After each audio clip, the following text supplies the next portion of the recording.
Morning. Happy Friday. We made it another week. We made it another week. This is the day that the Lord has made. We made it. We made it. And I'm glad about it. My technology is over here acting crazy today. It's acting crazy today. Let me get in the middle of the screen. It's acting crazy. Good morning. Good morning. I don't know what's going on with it, but it's acting crazy. It means that the Lord does have a word for you. Come on in here and get it. Come on in here and get it. Good morning. Good morning. Say good morning to me so I know you're here. Say good morning to me so I'll know you're in the building. Yes. Good morning, Dorothy. Good morning. Good morning. Bless you. Happy Friday. Come on in and say good morning to me. I want to know you're here. I want to know you're in the midst, in the building. Yes, come on in. Come on in. The blessing of the Lord is here. The blessing of the Lord is here. Good morning, Sarah. Good morning, Tia. Good morning, those who are joining Morning Moments. We love you. We're glad you're here. Well, the Lord does have a word. We made it to Friday. Somebody come on and celebrate. We made it to our Friday. The devil is messing all with my stuff today. Stuff is popping up. It's all right. Ain't nobody mad but the devil. I'm gonna make sure this word go forth. I'm gonna make sure you get this word today. Nobody's mad but the devil. You know the world has a saying, and it's called thirsty. They say you're thirsty. They say you're being thirsty. And when you're being thirsty, what that really means is you are seeking after what I got. That's what that means.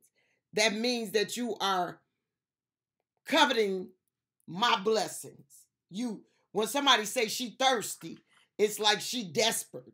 She's running after things, running after stuff. Running after stuff. But I want to give you a spiritual context of thirsty today. We don't need to be thirsty. We don't need to be thirsty. The definition of being thirsty in the spirit world, it's meaning that you have some dry places. Somebody put on the screen right now, I don't want to be thirsty. If you're in a cycle where you can't pull out, you're in a cycle and you just can't feel God. You're in a cycle and you don't feel what we talked about yesterday. You don't have a sense of your better is already prepared for you. You're feeling like you're isolated from your joy. Your pleasure sensors are not activated. What do I mean by that? You're not happy. You don't have any joy. You don't have any peace. You don't have any pleasure. You're not smiling. You're not enjoying anything. Nothing brings you pleasure. It could be because you are in a dry place. Somebody say, fill me up, God. Fill me up, God. A dry place is the worst place you could ever be. A dry place is a place where the enemy feels comfortable. We know about the man with the legions of demons. He lived in a dry place. That's why the enemy was able to possess his temple, because his temple was filled with dry places. I don't want the devil to find no place in my temple that's dry. That's why we have a desire. We thirsty. We thirsty. This is a positive sense of this word when we use it regarding our hunger after God. He that hunger and thirsts after righteousness shall be filled. I'm hungry, God. I'm thirsty for you. Fill me up. Fill me up, God. Fill me up, God. Fill my dry places with living water. We know that God is actually living water. The Lord, in the beginning, created the heaven and the earth. And he said, I looked out over the water and my spirit rested there. Why was his spirit able to rest on the water? You know that our bodies are made up of water. And the one thing you can't survive without is water. You can go a whole long time without food. But my God, if you don't have water, you won't survive. The spirit is the same way. If you don't have the living water in your spirit, you are in a dry place. When you're in a dry place, this is when the spirit of suicide creeps in. This is when the spirit of giving up takes over. This is when the enemy can come. If you reflect back over every low place in your life where you were dry, that's when the enemy was able to talk to your mind. Because he loves dry places. As a matter of fact, dry places are the enemy's weapon. Because as long as I can keep you in a dry place, I can dwell in your temple. Somebody say, you getting evicted today. You getting evicted today. We getting ready to get filled up where there are no dry places. Dry is not desired. You ever met a dry person? I got a few dry people in my life. I say good morning to them. They don't even respond. I say, how you doing? They can barely move their lips to say, I'm good. Don't give you no eye contact. Don't give you no sign of life. They don't have no signs of life. Why is that? Because they're stuck in a dry place. Ooh. The Bible tells us that we have an opportunity to drink from a well. With joy, we drink from the well that never shall run dry. God's well is a bottomless pit. God's well has no ending place. That's why the Bible tells us you get saved one time, but there are many fillings. Because when the water starts to get depleted and the tide gets a little low, we lift our arms up to heaven. We lift our spirit up in worship and we say, fill me again. Somebody ought to put that on the screen right now. Fill me again, God. Fill me. I need many fillings.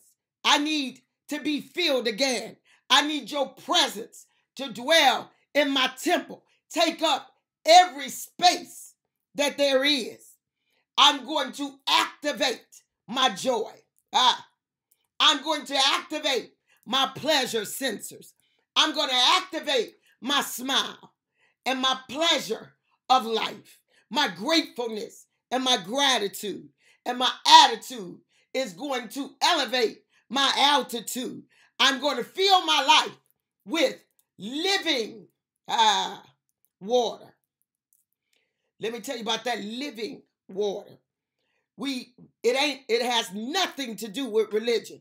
You remember the story when Jesus was on the mountain and they had just got finished with days of religious activity.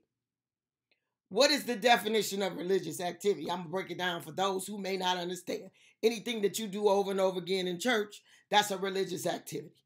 God don't operate in the over and over again the same. Nothing is harmful about religious activities because most of the time, religious activities gets us into the flow of the Spirit. But if you notice in your service, you can be conducting religious activities and then all of a sudden the flow happens and nobody is in charge. The program is disrupted. This living water is a disruptive action. Come on, God. Fill us with this living water. Living water don't have no program or no guidelines. Living water, if you ever been in a flood, or if you've ever been in a position where you are able to watch a dam break. Water has no guidance. Hey, water flows into every empty area that is present. It'll fill up places that it ain't normally even supposed to be in, because water moves, water flows. Why do we need to be filled again? What is the purpose of us asking God to fill us? What is the purpose of being thirsty? It's real simple. Good morning, Chris. It's real simple. The whole reason that you need another filling, the whole reason why you need your dry places to be consumed with living water. The living water is God's Spirit. The reason that Jesus walked on the water, first of all, he's combined with it.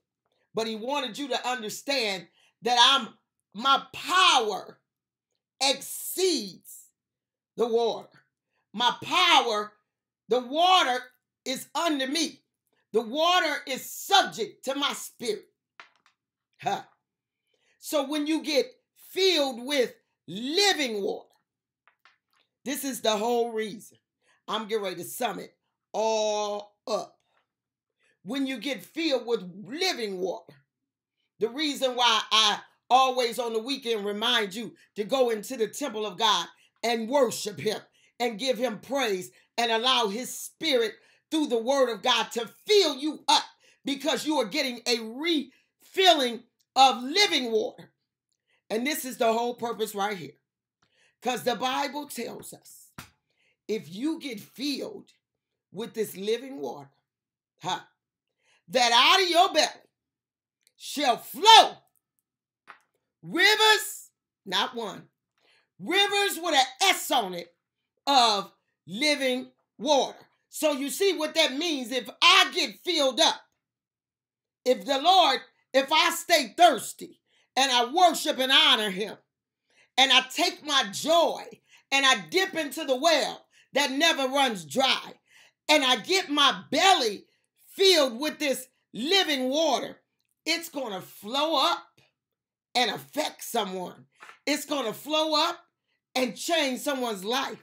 It's going to flow up and become that one moment that we talk about. Because one moment, one encounter, one splash, one drip of the living water is enough to change a life. Somebody say, I want water to flow out of my belly. I don't want to be in no dry places. I need the water. I need the rivers of water through joy, peace, love, happiness, pleasure, understanding of the joy is my cup that I draw this water from. I don't want to live in a disgruntled place. That's a dry place. I don't want to live in a disappointed place. That's a dry place. I don't want to live in a valley. That's a dry place. But I want to be thirsty. I want to wake up in the morning thirsty, so that the rivers of living water can flow out of my belly into others. And if they get in the flow, they too can be filled. Oh, what a wonderful God we serve. I feel like praising him. I feel like praising him.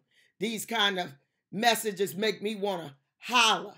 I have to just holler out, because I get a thrust of that water coming up at one time, and it makes me just want to yell. My baby leaps in that water. My troubles flee in that water. Bondage comes off of me in that water. Strongholds go away in that water. Come on, let it flow. Let it flow. I love you. Have a fabulous weekend.